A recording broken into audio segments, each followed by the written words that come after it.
में आए दिन शिकारियों का आना एक बहुत आम बात हो चुकी थी, मगर इस बात से शेरनी बहुत ज्यादा चिंता में थी। उसे अपने शेर की बहुत फिक्र लगी रहती थी। वो नहीं चाहती थी कि राजा शेर की तरह उसका भी कोई शिकार करे और उसे शहर ले जाए। एक दिन माँ शेरनी ने अपने छोटे बेटे को समझाया, देखो बेटा, तुम एक शेर की औलाद हो।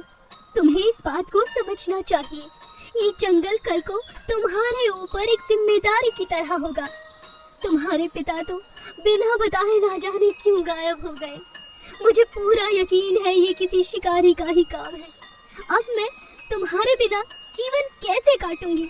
अगर तुम भी इसी तरह रोज सुबह जाकर शाम तक खेल कर आओगे तो मुझे चिंता कितनी लगी रहेगी, सोचा है? माँ शेरनी की बात सुनकर बेटा कहता है, पर माँ, आपको चिंता करने की कोई जरूरत नहीं है। मैं एक शेर हूँ, मेरा मुकाबला कोई नहीं कर सकता और बहुत जल्द मैं बड़ा हो जाऊंगा। पर बेटा, तुम मेरी बात को समझते क्यों नहीं? क्या करूं? तुम मेरी बात समझना ही नहीं चाहते। इसी तरह आए दिन बिना बताए पूरे जंगल के चक्कर काटोगे तो जरूर कोई शिकारी तुम्हें ले जाएगा। माँ शेरनी बहुत ज्यादा चिंता में थी। एक दिन उसने अपने बेटे के लिए एक नकली शेर का मुखौटा बनाया।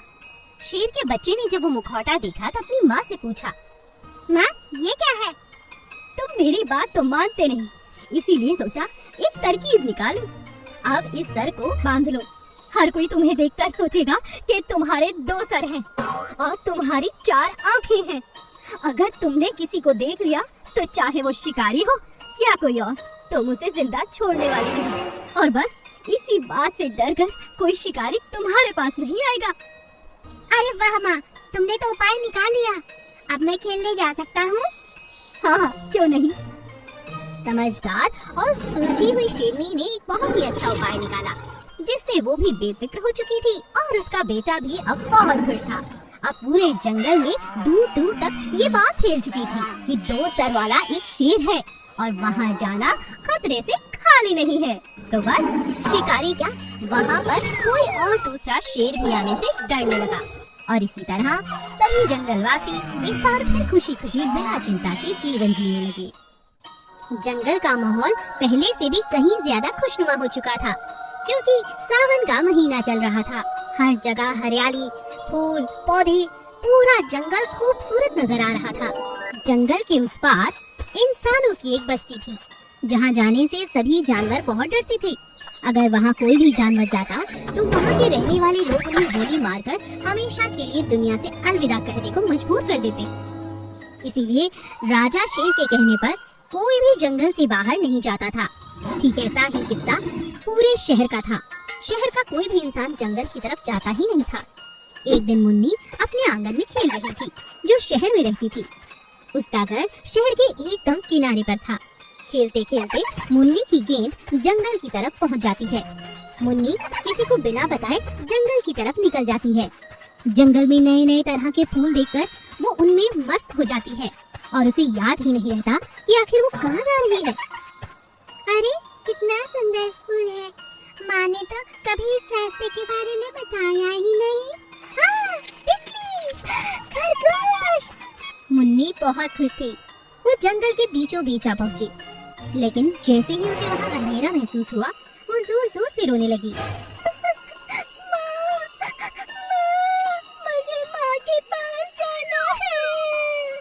रोती हुई मुन्नी को शेर की आवाज आती है। मुन्नी और डर जाती है। मुझे मम्मा के पास जाना है, मुझे माँ के पास जाना है। चुप हो जाओ बच्ची, घबराने की जरूरत नहीं। हमारे जंगल के बहुत सारे जानवरों को तुम इंसानों ने मार डाला, मगर मैं तुम्हारी जान नहीं लूंगा। चलो, तुम्हें तुम्हारे घर छोड़ देता हूँ। रोते रोते मुन्नी बेहोश हो जाती है।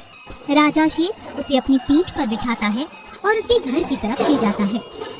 आसपास के लोग राजा की पीठ पर बच्ची को देखकर डर जाते हैं और इधर उधर चिल्लाते हुए भागने लगते हैं। बचाओ, शेर, शेर! अरे बाप रे, शेर! हाय मेरी बच्ची मुन्नी, अरे ये शेर के ऊपर क्यों है? मुन्नी की माँ ने जब अपनी बेटी को शेर के ऊपर देखा तो जोर जोर से चिल्लाने लगी और पत्थर मारने लगी। राजा शेर ने मुन्नी को वहीं रखा और अपने जंगल में चला गया।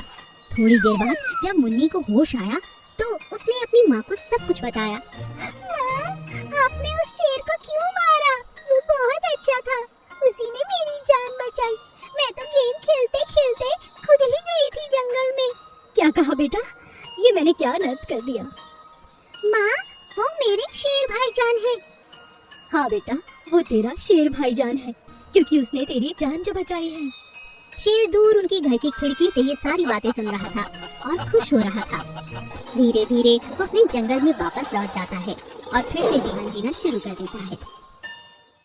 एक जंगल में एक शेर और एक घोड़ा बहुत ही ज्यादा पक्के दोस्त थे। दोनों हमेशा साथ साथ रहते थे। एक दिन शेर शिकार के लिए निकलता है। शिकार के पीछे पीछे बहुत दूर तक वो निकल जाता है। राजा शेर को शिकार तो नहीं मिलता, लेकिन उसे रास्ता भूल जाता है। बहुत प्रयास करने के बाद भी राजा को अपने जंगल तक लौटने का रास्ता नहीं मिलता और शाम हो जाती है। ओह, ये क्या? शाम ढल गई और मुझे अभी तक घर जाने का रास्ता तक नहीं मिल रहा। इस अनजान जंगल में मैं कैसे रह सकता हूँ? ये मेरी जान के लिए खतरा हो सकता है। अब मैं क्या करूँ?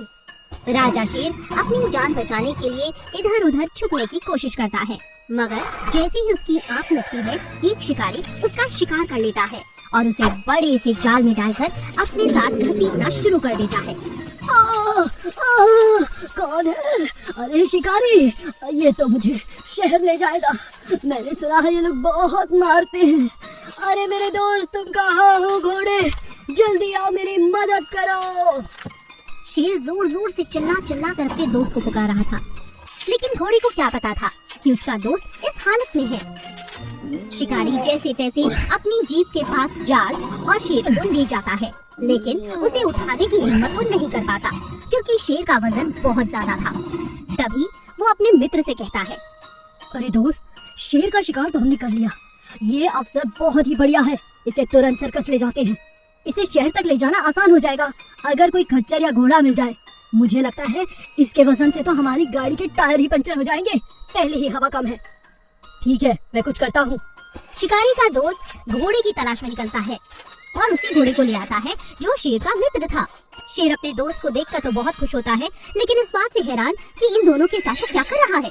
जब उसे सारी बात समझ में आती है, शेर अपने दोस्त से कहता है, डरो नहीं, जैसे ही ये मुझे तुम्हारी पीठ पर डाले, तुरंत अपने घर के जंगल की तरफ भाग निकलना। इनकी गाड़ी में इतनी हवा नहीं कि ये हमारा पीछा कर सके, और जितनी जल्दी हो सकेगा मैं अपने नुकीले नाखूनों से इनकी सारी हवा निकाल दूंगा। दोनों दोस्त योजना के हिसाब से वैसा ही करते हैं।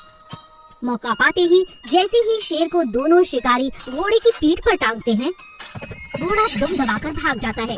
शिकारी बहुत पीछा करने की कोशिश करते हैं, लेकिन घोड़े का मुकाबला नहीं कर पाते और इस तरह एक दोस्त ने फिर से एक बार अपने दूसरे